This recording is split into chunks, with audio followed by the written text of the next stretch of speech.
In today's video, I'm going to teach you how to hide Facebook Marketplace.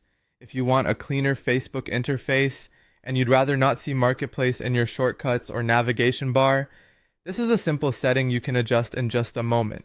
Keep in mind that Facebook updates its layout from time to time, so some menu names may look slightly different depending on whether you're using a desktop browser or a different version of the platform. Even so, the overall process is very similar. To begin, go to Facebook in your web browser and sign in to your account. Once you're logged in, look to the top right corner of the screen and click on your profile picture.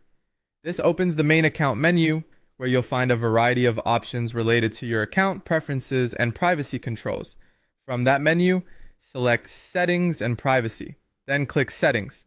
This will take you to the main settings area where Facebook lets you manage different parts of your experience on the platform. Depending on your account layout, you may need to look for a section related to navigation or shortcuts.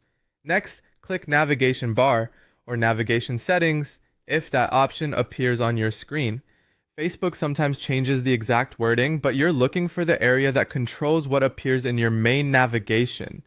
This is where you can customize which shortcuts are shown and which ones are hidden. Once you're in the navigation settings, find Marketplace in the list.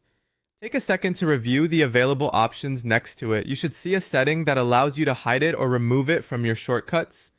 Select the option to hide Marketplace. After you do that, the Marketplace shortcut should no longer appear in your main navigation bar, helping make your Facebook layout feel less cluttered.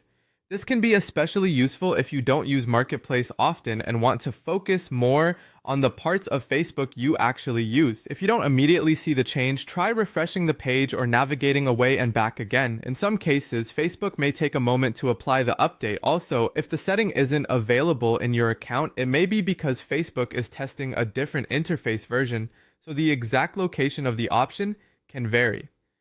That's all it takes to hide Facebook Marketplace. Once you've updated the setting, your navigation should be a little more streamlined and easier to use.